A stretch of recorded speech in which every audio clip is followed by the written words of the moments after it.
Hi everyone, I hope you're all doing well, and today we are talking about Boohoo. So yeah, I think you guys kind of knew this video was coming. Yesterday I must have got about 500 messages about Boohoo. I was kind of posting on the Discord group about what I was doing Boohoo, but literally there was like 200 messages on there. I got quite a few on YouTube at the same time on my other video. So yeah, I was going to do a Boohoo video. I was just kind of waiting to see where the share price was going to level out and wanted to see Tuesday open as well. But yeah, I kind of was talking about this on the Discord group, so if you do want to kind of get up-to-date news, that's your place that you want to be at. But yeah, Boohoo obviously is a stock I own. It's my biggest position. I think we kind of used to be the Greg's channel, and now I think we're slowly moving to the Boohoo channel. So there was quite a few people asking for a video on this. So what I'll do today, guys, is I'll talk about why the stock was down so much, and then I'll talk about my game plan and what I'm actually doing with Boohoo. So if you could smash the like button for covering it today, guys, that'd be absolutely amazing. And thank you guys for getting me to 4,500 subscribers. Like I say, we'll take a look at the news and then I'll talk about my game plan with Boohoo and if I have been buying any shares going forward. So funny enough, on Sunday night I was posting on my Patience page about stocks I was looking to buy, and Boohoo was one of them, and I said that it could get quite interesting. And I saw the news article break about the auditor and them stepping away from Boohoo, and I thought the stock might go down, 4 or 5%. I didn't expect it to go down this much. So I saw this news article come out by Financial Times over the weekend, and like I said, I didn't expect it to have that much of an impact, but here we are.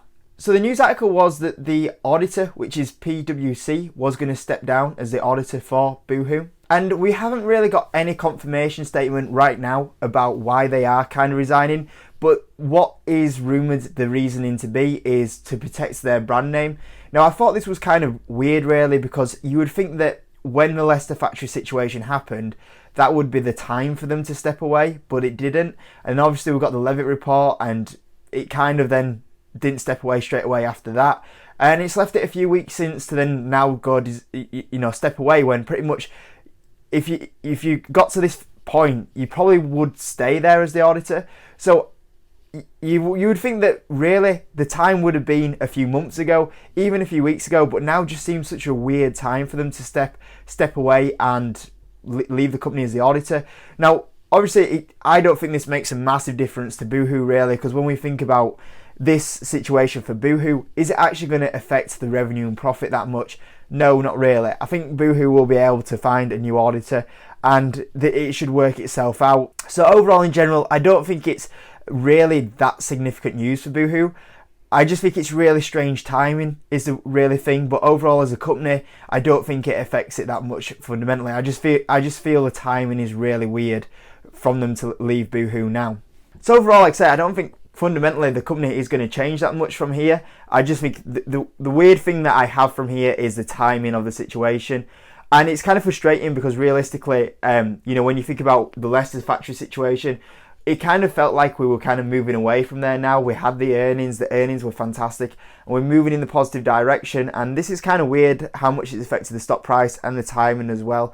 But obviously it has taken the stock down quite a bit, and the thing is as well, the media love this, the Guardian especially. We know how much short interest they've got in Boohoo, and how much, every week, every Monday there's been a new negative article, and maybe it's just the media that have been building up, and eventually they've kind of got that affecting the share price at last, which it looks like they've kind of been wanting to do for the last few weeks, because we've only seen negative article after article for Boohoo. So like in general, I don't think fundamentally where's the company going to go from here? Is the company going to be struggling to make profit now?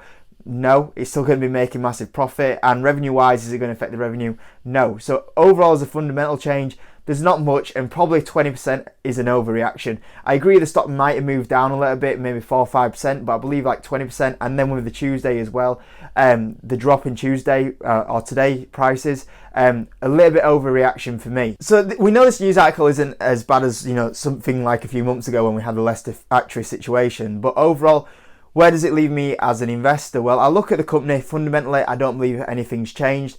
As I've said previously, at these prices, this is an easy money stock, and you can see it clearly. Last time we dropped to these prices, how quickly did we start rising to 300, 350?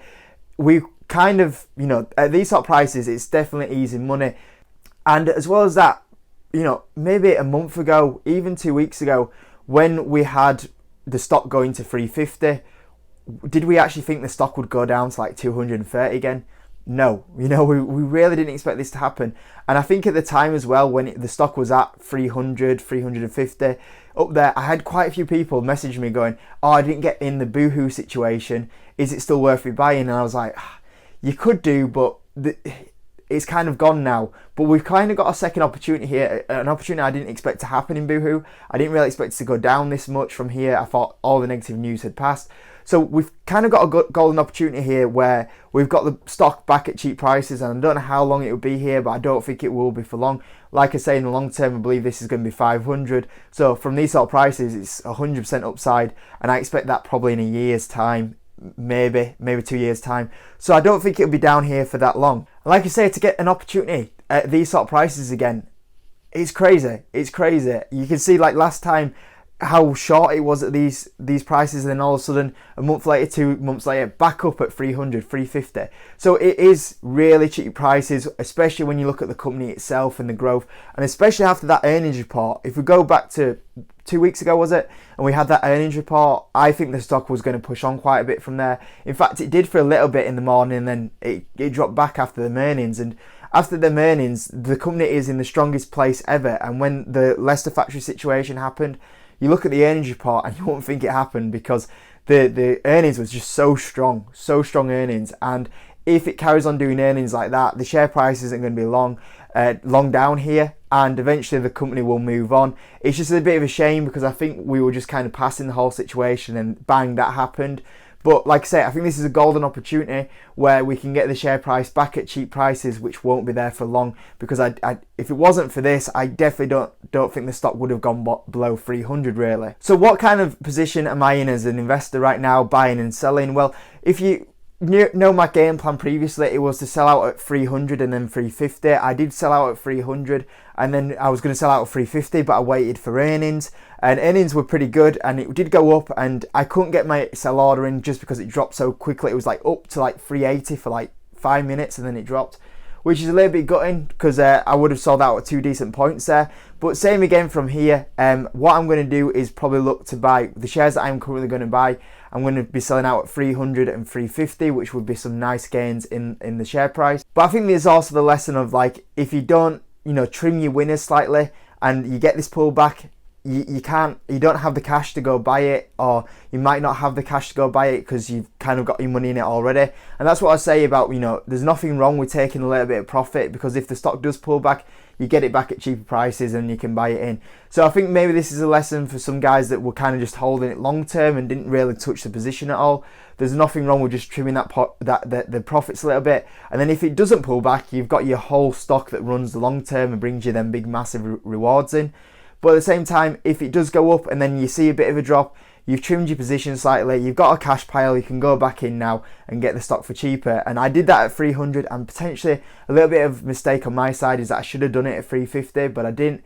But it's still okay, because I still have a bit of cash from other situations, other stocks, and the little trim at 300. So like I say, a little bit of a lesson for me as well. You're always learning the stock market, but generally what I'm going to do is still carry on selling out at 300, 350, and then probably every time it goes up, probably about 50p, I'll carry on selling out and do it that way, and let a lot of the shares run up to the 500 range and above there. So that's kind of my game plan for selling out right now at these sort of prices. But did I buy this situation? I think you guys can guess if I bought some shares at these sort of prices.